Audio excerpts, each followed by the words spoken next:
पश्चिम बंगाल की चुनावी जनसभा में पीएम मोदी का बड़ा दावा, बोले बंगाल में कमल खिलना तय, भय से मुक्त के लिए वोट कर रही बंगाल की जनता।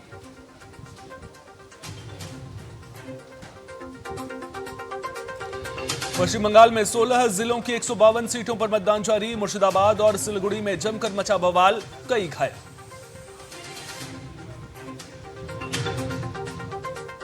तमिलनाडु में 234 विधानसभा सीटों पर मतदान जारी, सीएम स्टालिन और विजय थलापति समेत दिग्गजों ने डाले वोट।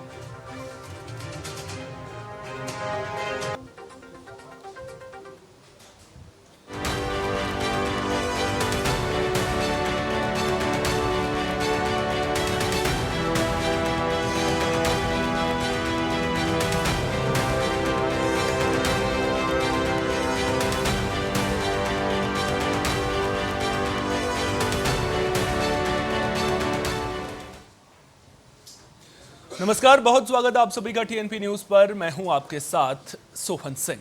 पश्चिम बंगाल और तमिलनाडु में विधानसभा चुनाव को लेकर वोटिंग जारी है। पश्चिम बंगाल में पहले चरण के तहत 152 सीटों पर बम्पर वोटिंग की खबर है, जबकि तमिलनाडु की सभी 234 सीटों पर भी मतदाताओं में खासा उत्साह देखने को मिल रहा है।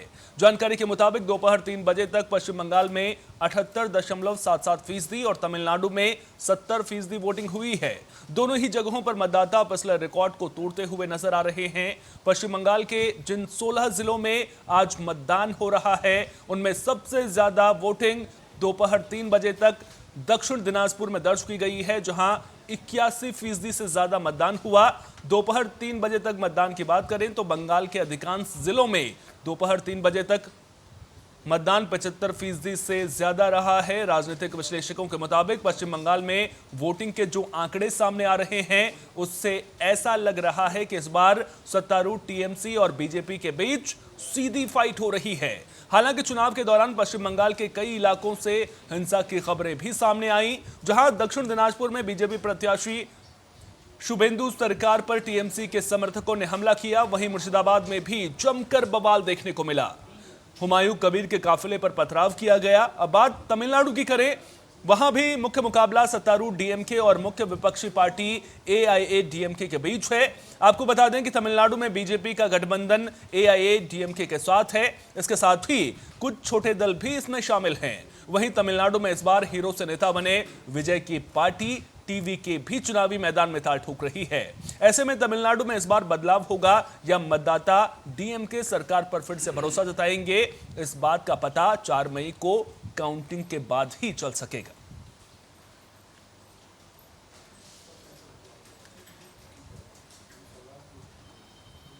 ज्यादा जानकारी के साथ हमारे कंसल्टिंग एडिटर गोविंद ठाकुर जी मेरे साथ स्टूडियो में यहां पर मौजूद हैं। गोविंद जी, अब आपसे मैं समझना चाहूंगा, आप देखिए बम्पर वोटिंग देखने को मिली है। अब बंगाल में बम्पर वोटिंग अगर हो रही है तो क्या यह भी माना जाए कि बम्पर खेला भी होगा इस बार बंगाल में? सोहन जी, कुछ साल पहले तक तो ये बात एक परिपाटी में चल रही थी कि सरकार विरोधी लहर अगर चल रहा हो तो बम्पर वोटिंग होती है। और इसमें अनुमान हर कोई लगा सकता है कि जब कभी 60% से ऊपर वोटिंग पड़ता था उस समय में, तो ये मान के चलते थे कि यहाँ सत्ता परिवर्तन है। लेकिन अब 70% या 75% भी चला जाए तो सरकार वापस आ जाती है। तो इसलिए बंगाल की जो चुनाव, चाहे तमिलनाडु की जब चुनाव अभी देख रहे हैं, उससे अब ये अनुमान लगाना मुश्किल हो जाएगा कि सरकार किसकी बन रही है।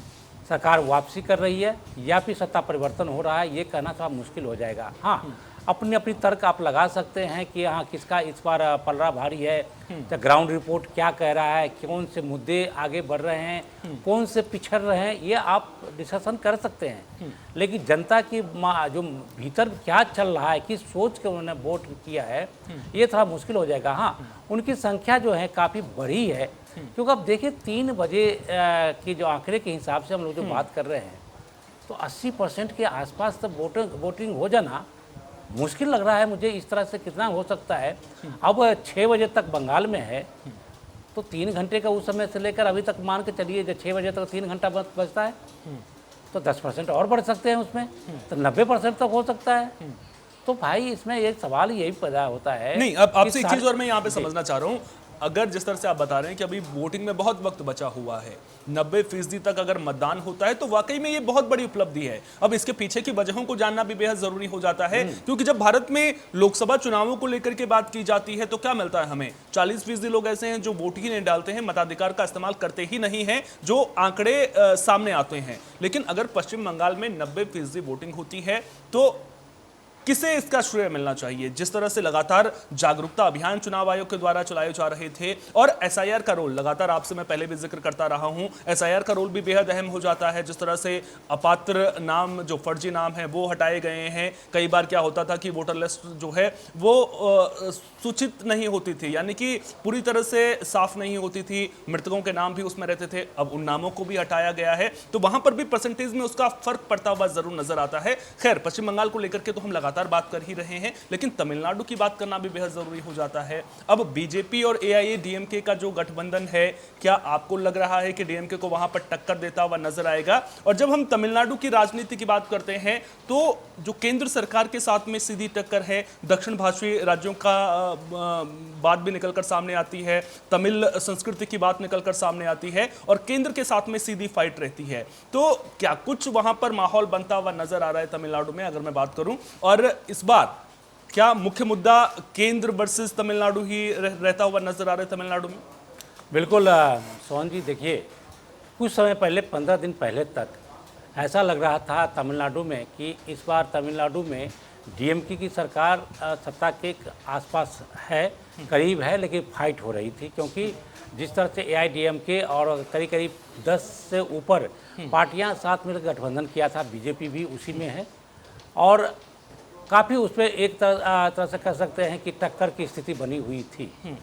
लेकिन जब से महिला आरक्षण बिल को दोबारा से लाया गया और उसमें परिसीमन की बात कह दी गई, उसके बाद जिस तरह से स्टालिन ने उसका विरोध किया, बिल को जला के दिखाया और वहाँ के लोगों में ये बात मैसेज दे दिया कि बीजेपी जो सरकार केंद्र में है वो तमिलनाडु और साउथ के जितने भी राज्य हैं उसके साथ अन्याय करने जा रहे हैं और नॉर्थ की जो स्थिति है काफ़ी मजबूत हो जाएगी परिसीमन के बाद। ऐसे में हमें अलग से इसका विरोध करना चाहिए। उन्होंने कहा था कि हम आंदोलन करेंगे और जो महिला की बात कही जा रही थी बीजेपी की तरफ से जो उठाई गई, वो परिसीमन के जो बातें आई थी उसमें दब कर रह गई। और तमिलनाडु में 16 तारीख के 17 तारीख को जो वोटिंग हुई है आपको लोकसभा में, उसके बाद से वहाँ के फिजा बदल गई और डीएमके काफ़ी आगे आगे चलता हुआ दिखाई पड़ रहा है। तो ऐसे में जो स्थितियां बन रही थी फाइट की, वो अब थोड़ी सी माइलेज आपको डीएमके की तरफ है। दूसरी बात इसमें है कि लोकल स्तर पर आप सोन उसमें देखें तो ओ पनीर सेल्वम जो था, जो पहले सीएम हुआ करते थे जयललिता के बाद, उन्होंने भी डीएमके ज्वाइन कर लिया। वो पनारीसामी जो थे यहाँ एआईडीएमके के चीफ हैं, मुख्यमंत्री वो भी रहे थे। वो पनीर सेल्वम का हटा के पनारीसामी को बनाया गया था। तो दोनों बाद में दोनों साथ साथ मिल गए थे, दोनों एक पार्टी में आ गए थे, लेकिन बाद में दोनों की फिर नहीं बनी और उन्होंने डीएमके का रास्ता चुन लिया। तो एक मुख्यमंत्री जो रह चुके हैं अपने समर्थकों के साथ डीएमके के साथ आ जाना वो काफ़ी मायने रखता है। दूसरी बात चलते टीवी की है। अब विजय जिस तरह से उन्होंने एक पॉपुलैरिटी है, तमिलनाडु में उनकी एक लोकप्रियता है और अभिनेता है, तो अब वो नेता भी बने हैं। अब हालांकि उनकी आप रैली देखें तो काफ़ी भीड़ उसमें आपको दिखाई पड़ेंगे और जैसे लगेगा कि वो इस बार तो पूरा तख्ता वो पलट देंगे, लेकिन ऐसा नहीं है, वोट काटेंगे। लेकिन गोविंद जी, मैं आपको यहाँ पर रोकना चाहूंगा। जब हम साउथ की राजनीति की बात करते हैं तो वहाँ पर ये बहुत आम बात है कि कोई भी स्टार जो है वो राजनीति में चुनावी मैदान में दांव आजमाता हुआ नजर आता हो, और ऐसे भी कई उदाहरण हैं जहाँ पर सक्सेस मिलती हुई भी नजर आई है। अगर आप पिछले चुनावों पर नजर डालेंगे तो वहाँ पर कई ऐसे स्टार भी रहे हैं, उन्हें चुनावों में कामयाबी भी मिली है। लेकिन जब ये स्टार फेस की बात आती है तो क्या वो जनता को ज्यादा अट्रैक्ट करता हुआ नजर आता है? और जब बात बीजेपी की रणनीति की करते हैं साउथ के राज्यों में, तो क्या बीजेपी को परिपाटी से अलग हटकर सोचने की जरूरत है, कुछ अलग फॉर्मूला अख्तियार करने की जरूरत है, तभी बीजेपी साउथ के राज्यों में कामयाब हो पाएगी? और अगर बीजेपी को कुछ अलग भी करना है तो क्या कर सकती है बीजेपी? देखिए, बीजेपी के लिए सबसे बड़ी जो वहाँ पर दुविधा की स्थिति बनी हुई है कि बीजेपी की जो पूरी राजनीतिक सेंट्रिक जो है वो नॉर्थ की है, हिंदी भाषी बेल्ट में उनकी पकड़ अच्छी है। हालांकि कर्नाटक को आप अपवाद के रूप में आप देख सकते हैं, बिल्कुल। लेकिन कर्नाटक में जो स्थितियां वहाँ पर बनी, एक नहीं, वहाँ पर कई सारे नेता ऐसे बड़े हुए जो अपनी बदौलत पर बीजेपी को वहाँ पर खड़ा किया था और उसमें सत्ता भी हासिल किया, दो बार वहाँ सत्ता में एक स्वाद चखा है। लेकिन जहाँ तक जो मेन नॉर्थ साउथ है, जैसे तमिलनाडु, आंध्रा, केरला, चाहे आप दूसरे स्टेट जो देख सकते हैं, तेलंगाना, ये सारी की सारी जो स्थितियाँ यहाँ पर है वो आपको क्षेत्रीय पार्टी, हाँ, क्या पूरी तरह से क्षेत्र पर आधारित है और बीजेपी की राजनीति वहाँ पर नहीं चल पाती है, क्योंकि वहाँ की राजनीति जातीय समीकरण तो है ही, नॉर्थ और साउथ का पोल वहाँ पर बहुत बड़ा मायने रखता है। शुरू से ही केंद्र की जो नीति रही है उसके अपोजिट आपको वहाँ के नॉर्थ साउथ के स्टेट होते हैं। खासकर मैं दूसरे केरला में भी इतना नहीं है और ना ही आंध्रा में इतना है, लेकिन तमिलनाडु की राजनीति है पूरी तरह से वहाँ पर जातीय और साउथ बनाम नॉर्थ की राजनीति से है और केंद्र से उसकी हमेशा टकराव होती रही है। देखिए, जब मनमोहन सिंह की सरकार थी तो उस समय में डीएमके एलाइज थे यूपीए के, लेकिन फिर भी उसके बाद भी काफ़ी उनके सरकार में भी रहते हुए भी काफ़ी टकराव की स्थिति बनी हुई रहती थी और इसका फायदा करीब करीब डीएमके ने काफ़ी उठाया था। वहाँ पर बहुत सारी ऐसी उनके लाभ थे जो तमिलनाडु ले गए थे, लेकिन और कई सारे ऐसे मौके आए जब लगता था कि डीएमके और कांग्रेस के बीच में एक खटपट होगी, अलग हो जाएंगे। तो इस तरह की नॉर्थ और साउथ की पोल बनी हुई है और उसको इसी के कारण से अभी भी आप देखिए जो अभी क्या हुआ, हिंदी भाषी को लेकर वहाँ पर लड़ाई हुई और स्टालिन ने उसको भुना लिया। तो उनके जो वोटर हैं वो गांव में समर्थित है, अब गांव के रहते हैं, उनको जो समझाया जाता है वो समझ जाते हैं। लेकिन वहाँ पर भी साउथ जो सिटी में रहते हैं, जो शहर में रहते हैं, वहाँ पर भी बीजेपी थोड़ी सी आगे फल फूल रही है।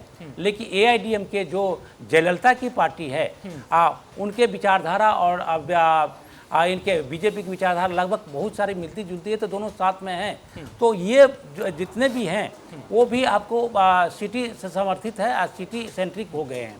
तो वोटों की परसेंटेज अगर देखा जाए तो डीएमके इस बार भी माइलेज दो कारणों से लेती हुई दिखाई पड़ रही है।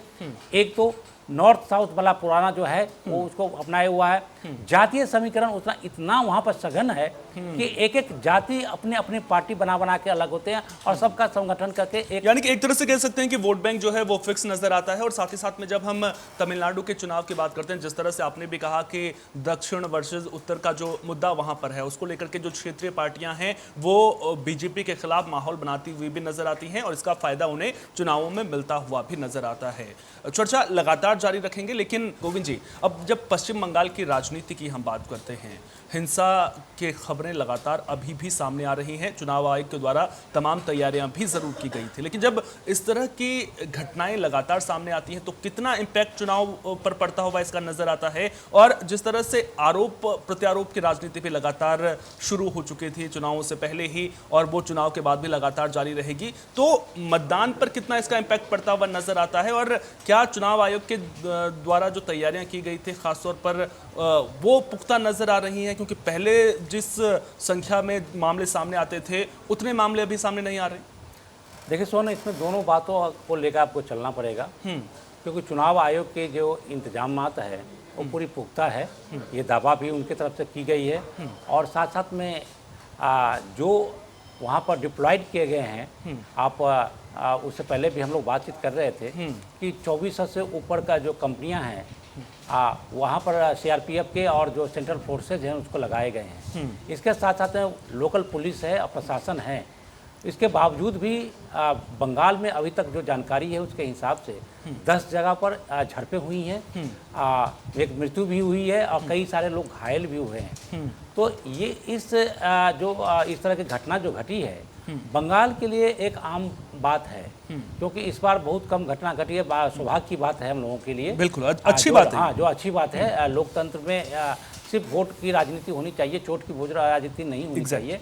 लेकिन बंगाल में चोट की राजनीति अधिक होती रही है। इतिहास देखेंगे ना तो जितने भी चुनाव हुए हैं विधानसभा के, चाहे वह लोकल बॉडी के, जो भी आप जाएं, वहाँ पर इस तरह की घटनाएं घटती रही है।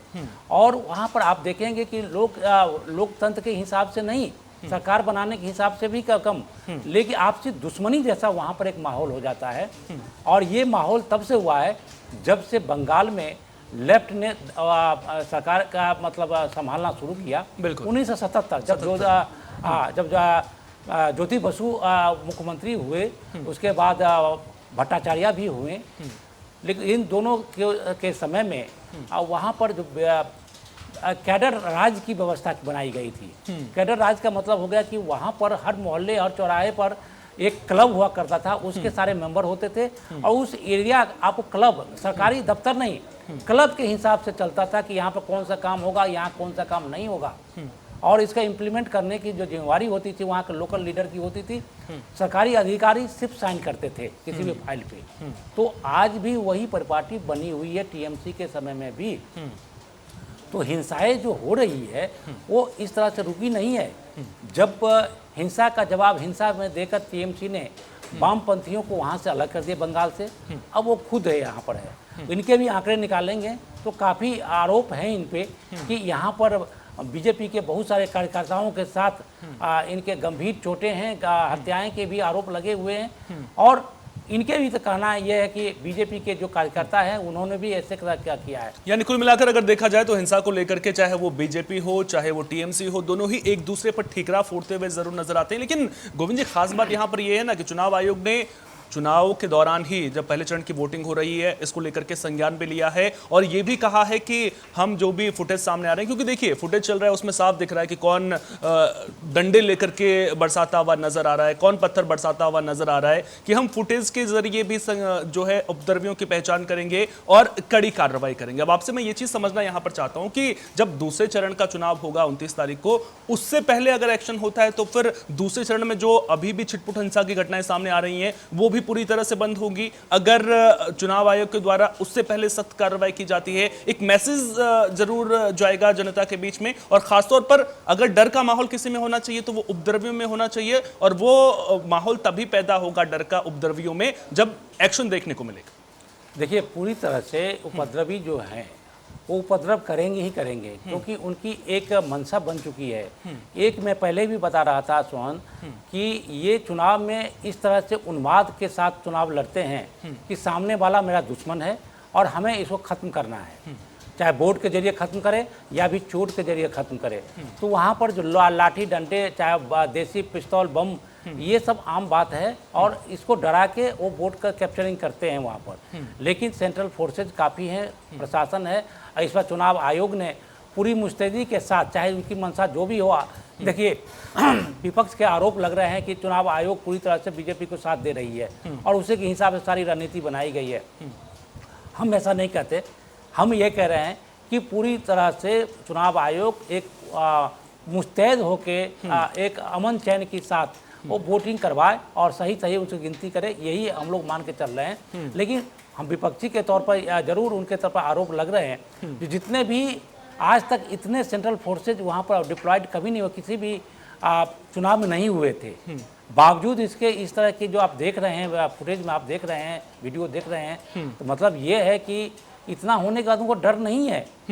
डर सिर्फ इसलिए नहीं है क्योंकि उनको लग रहा है कि अगर हम नहीं जीतेंगे तो निश्चित तौर पे हमें आगे आने वाले समय में, यानी कि अगर हम चुनाव नहीं जीते तो हमारे लिए आगे जो है वो माहौल और भी खराब होता हुआ नजर आएगा, फिर हमारे लिए असली परेशानी शुरू होगी। और जिस तरह से बयानों भी नेताओं के जो बयान सामने आते हैं धमकाने वाले, वो भी इन्हें एक तरह से कह सकते हैं कि बूस्टअप करते हुए नजर आते हैं। अच्छा, एक और अहम जानकारी जो मैं आपसे चाहूंगा कि देखिए पश्चिम बंगाल में जब चुनाव प्रचार पार्टियां करते हुए नजर आ रही थी तो तमाम मुद्दों की गूंज सुनाई दी थी। अवैध घुसपैठ से लेकर के SIR का विरोध जिस तरह से ममता दीदी ने किया, वो तो खुद वकील की भूमिका में नजर आई कोर्ट में। इसके अलावा तमाम अहम मुद्दे हैं, बंगाली अस्मिता, माटी मानुस की बात भी लगातार निकलकर सामने आई, महिला सुरक्षा की बात भी निकलकर सामने आई। जब आप सभी इन मुद्दों को देखते हैं तो कौन सा मुद्दा आपको लगता है कि सबसे ज्यादा इंपैक्टफुल इस बार के चुनाव में होने वाला है, और क्या मुद्दों की जरूरत पार्टियों को थी इसीलिए इनको उठाया गया, या फिर पश्चिम बंगाल में भी हमें जिस तरह से लगातार देखने को मिलता है कि